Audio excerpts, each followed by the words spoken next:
माणसाचा जठराग्नी प्रदीप्त असावा याला आठव्या अध्यायामध्ये 24व्या श्लोकात अर्चिरा मार्ग शब्द आहे. अर्चिरा. आणि दुसऱ्या श्लोकामध्ये एखादी व्यक्ती रात्री गेली आणि ती जर कृष्ण पक्षात गेली आणि अंधाऱ्या रात्री जर एखादा माणूस मेला आणि तो जर कृष्ण पक्षात मेला तर त्याला चंद्रलोक प्राप्त होतो. आणि चंद्रलोक प्राप्त झाल्यानंतर त्याचं पुण्य सपलं तो खाली येतो. याला आठव्या अध्यायामध्ये शब्द आहे रुचिरा मार्ग. 24व्या श्लोकात शब्द आहे अर्चिरा मार्ग आणि इकडे शब्द आहे रुचिरा मार्ग. रुचिरा मार्ग, अर्चिरा मार्ग आणि रुचिरा मार्ग. पण जर एखाद्याने आणि ओम जप करताना जर दिया ठेवला तर त्याला ज्ञानोबाराने शब्द वापरला असल्या त्यात ब्रह्म सायुज्य तेज त्याला प्राप्त होतो. त्याला मोक्ष.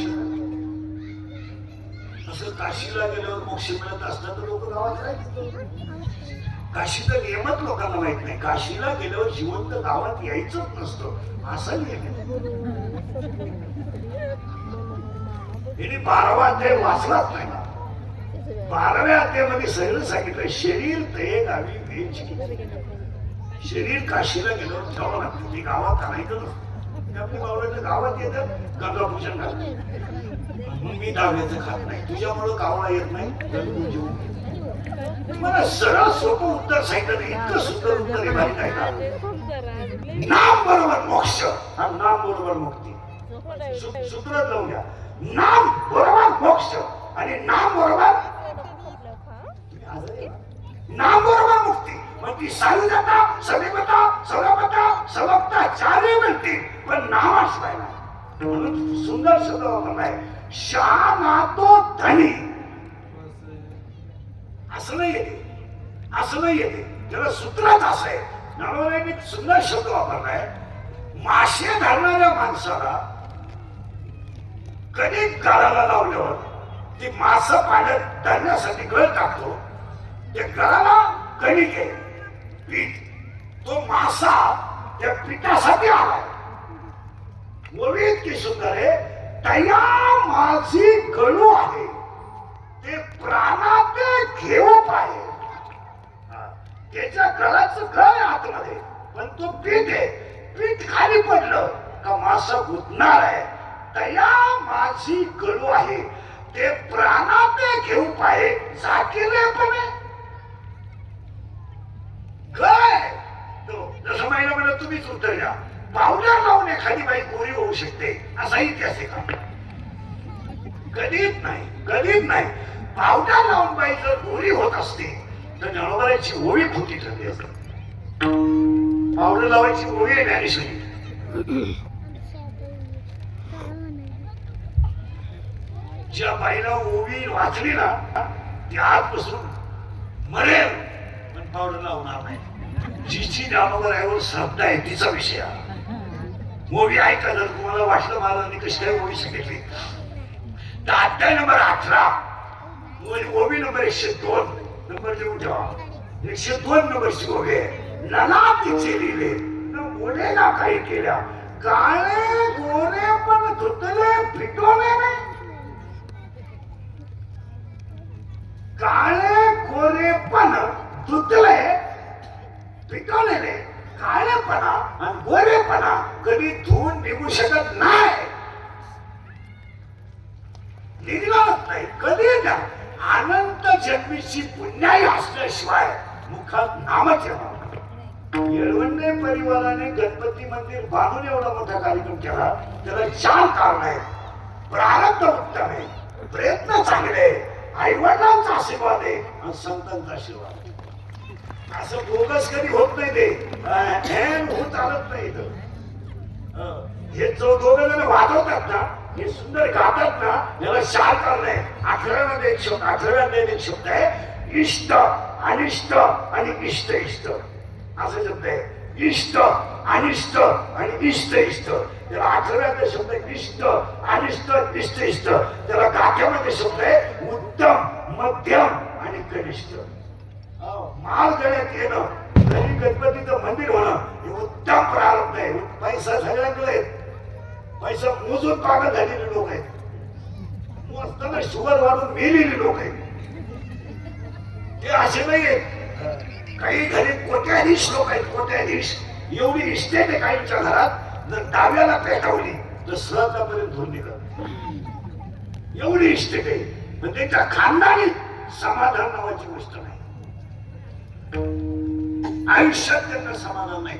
90 पेल्याशिवाय ते झोपू शकत नाही. जर पेले नाही तर आख्या घरात उद्या हाती आख्या घरात.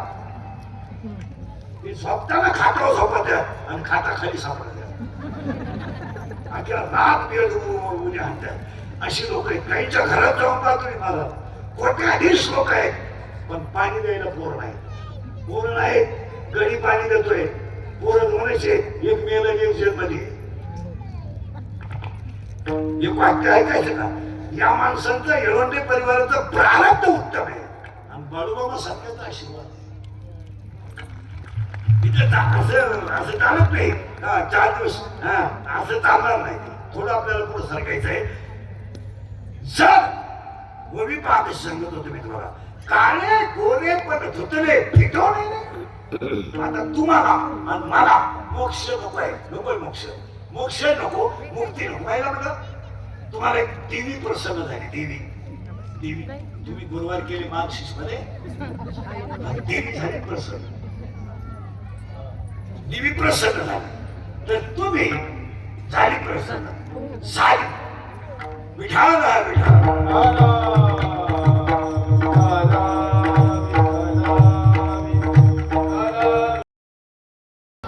बोल भक्तीबाई बोल.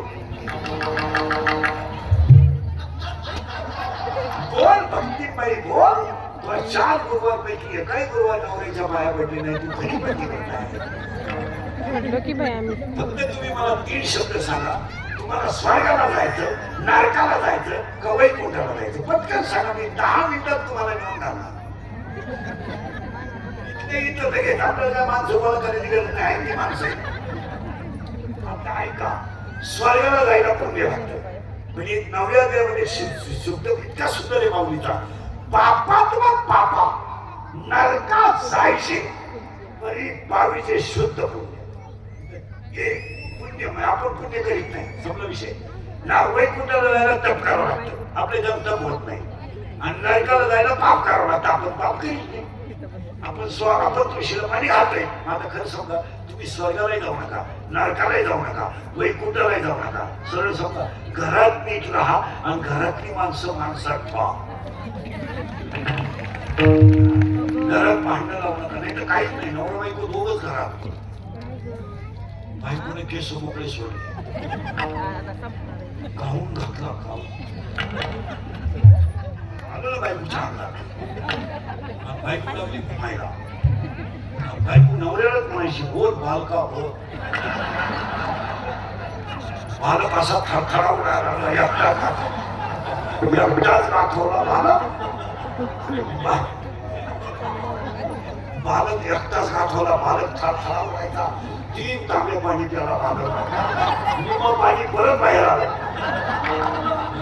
तुझा बोल बालका बोल. बालक बायकोलाच म्हणायचा आई. वरी भगवा झाला ना.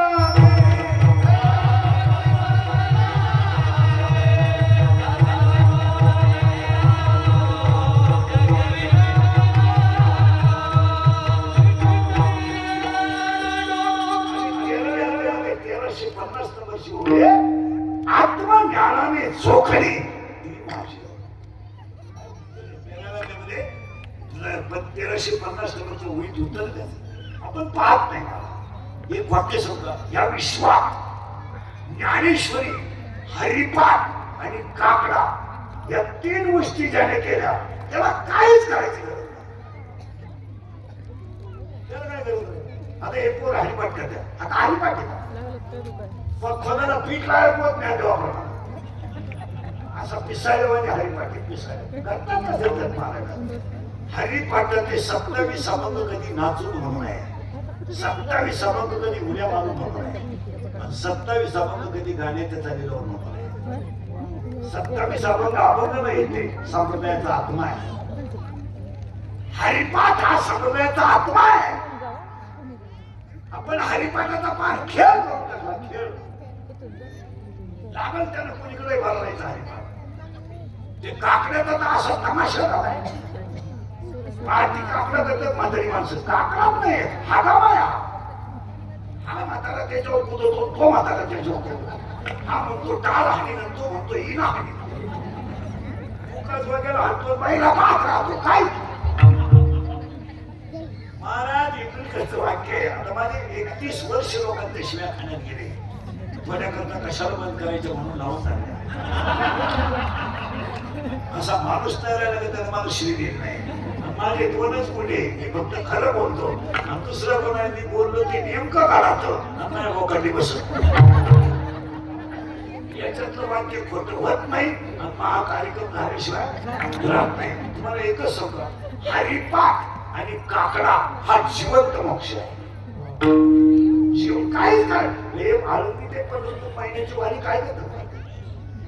महिन्याला आळंदी पंढरपूरला जाणारी वारीकरी काय करतात? शुद्ध वैद्य अखंड भजन. आपण सत्याला काकडं बोलतोय. अरे ज्ञानेश्वरी पारायण करणारे तर असे नमुने पारायण करतात, म्हणजे नाश्ता करतात आणि कधी पत्ता पोह्यातला काढतात आणि ज्ञानेश्वरी उठतात. आणि मग आम्ही म्हणतात की मग म्हणा तुमचे केले पोहे खाऊन मोकळे झाले. एवढं अवघड आहे महाराज. मी बोलतो बसतो शिव्यात, पाया पडून सांगतो, काकडा आणि हरिपाठ हा जिवंतच मोक्ष आहे.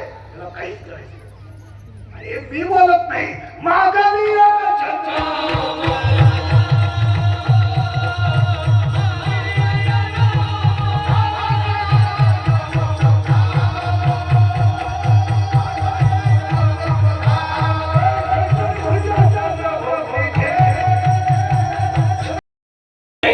आपला जावळे खायची लायकी नाही.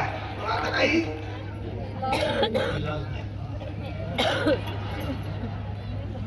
एवढंच आहे म्हणजे इलाज नाही. आमचे दिवस बोगस गेले रे. आणि त्या मुलीला नवरा केलाय काम. मी काय काम मी काय बुद्धिरूपी मुलीला काम नावाचा नवरा केलाय आणि काम नावाच्या नवऱ्याची आई जी तिची कोण होईल? सासू. त्या सासूचं नाव आहे वासना. आठवत ते असं म्हणतो, तेवी जिंदेली अवसरे जावडून जीवी उरे ते मरणाचे मेरे फार होऊन लागे आणि मरणी जया जे आठवे तो ते गती ते पावे. आणि वासना सगळ्यात घातक आहे. आज कुणाचीच वासना सापडायची नाही. सगळ्यात घातक. बरोबर आहे ना? ते इतकं सुंदर सांगितलंय, या जगात संशयासारखं दुसरं कोण पाव संशयामुळे थोर नाही. आज आपण विचार करीत नाही महाराज. मन सगळं आता हे लोक तुम्हाला एवढी मंडप भरती दिसत ना, ही फक्त बाहेरून देखील इतके खराब बाहेर काय नको ते करते. बाहेरून निर्माण होण्यापेक्षा आपण निर्माण होण्यासाठी काकड आहे. पहिला मुलगा आहे नवरा आहे काम काम आणि कामाच्या बाबतीत तू दुसऱ्या असं म्हणणं आहे, एक इंद्रिय जे जे म्हणते तेच पुरुष करते. तर लेन करते विशेष. काम नावाचा नवरा आहे, तिला वासना नावाची सासू आहे आणि वासना नावाच्या सासूला दंभ नावाचा नवरा आहे. सासरा आहे माझा पटकन. नवरी कोण आहे? गेलं मोबाईल. बुद्धी नवरा, काम सासू, वासना सासरा, दंभ आणि दंभ सासऱ्याला 4 मुले. नंदा काम नंदा आशा इच्छा कृष्ण आणि कल्पना आणि 6 दीर. हे सगळे जण याच्यात राहतात. आणि तो बाप नाही झाला याच्यात काय करावं लागेल? गणपती जयंतीला काम नावाचा नवरा भजनात होतो. काम नावाचा नवरा भजते. काम नावाचा नवरा भजनात होतो. वास निघाय का? काम नावाचा नवरा भजनात होतो. वासना नावाची सासू नामात तल्लीन करा. दंब नावाचा सासरा या गावातून हुसकून द्या आणि त्या 4 नंदांचे लग्न करा आणि 6 दीर वायले काढून द्या. तुम्ही एकटे शिकत राहिले का सरपंचाची किंमत गावात आहे, मुख्यमंत्र्याची किंमत महाराष्ट्रात आहे, पंतप्रधानाची किंमत देशात आहे, विद्वानाची किंमत आपल्या विश्वात आहे. आणि कधी ध्यानात ठेवा, विद्वानाची किंमत कधीच होत नाही. फक्त शारीरिक गोळ बैठी बैठी साधा आणि उत्तर द्या. सूर्याचा प्रकाश दिवसा रात्री, दिवसा. चंद्राचा प्रकाश रात्री का दिवसा?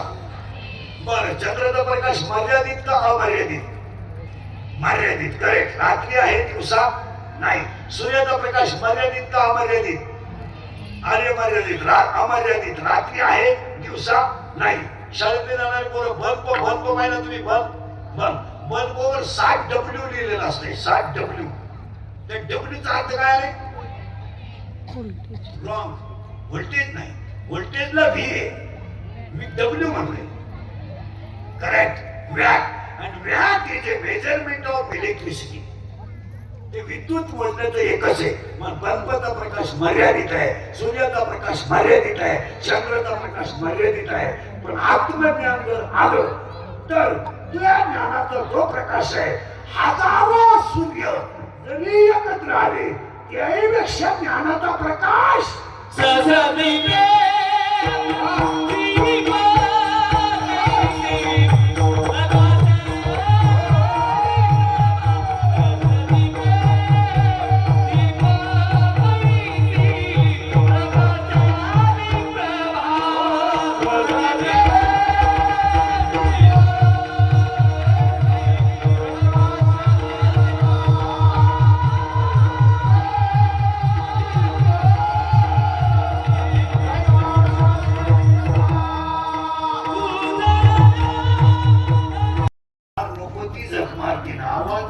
तुमचा विषय सुटला.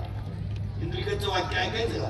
अंगातली ताकद आणि खिशातला पैसा संपला तर तुम्ही जगातून संपले. तुम्हाला शेवटपर्यंत फक्त ज्ञानच टाळू शकतं, बाकी कोणीच टाळू शकत.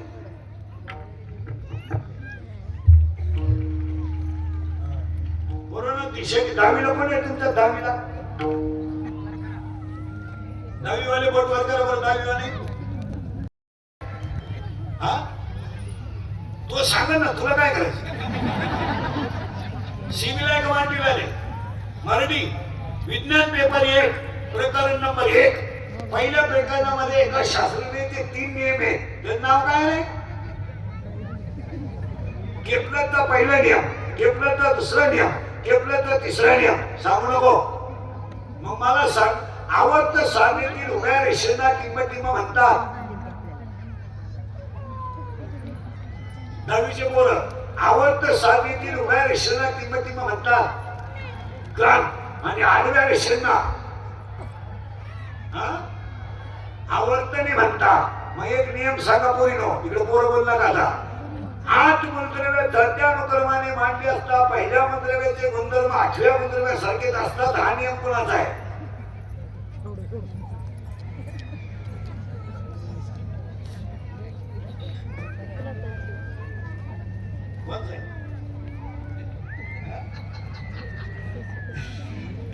न्यूलँडचा अष्टकाचा नियम येतो.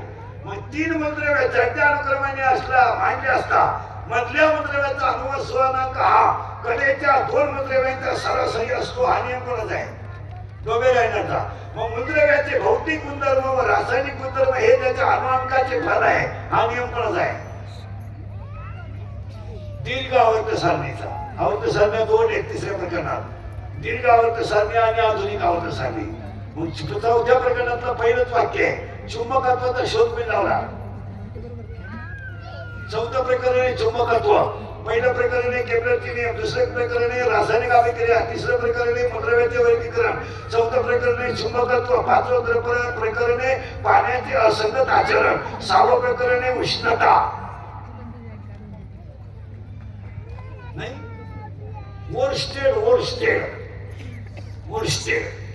शास्त्रज्ञाने चुंबकत्वाचा शोध लावला. मग मला एक सांगा सगळे पोरं, दिशा किती? 4. काय तुम्हाला वाटत तसं मला? दिशा 10 आहेत. पूर्व, पश्चिम, दक्षिण, उत्तर, ईशान्य, आग्नेय, वायव्य, नैऋत्य, अप्पर आणि डाऊन. मग जर ज्ञान कमवलं तर उजळल्या दश दिशा. दश दिशामध्ये 10च्या 10 दिशांना मुख्य समजा. जोपर्यंत ज्ञानेश्वरी आहे तोपर्यंत झेजे आहे. जग आहे तेव्हा ज्ञानेश्वरी असं नाही. ज्ञानेश्वरी आहे झाली गणपती बाप्पाची कृपा. येळवंडे परिवाराने एवढा मोठा कार्यक्रम केला.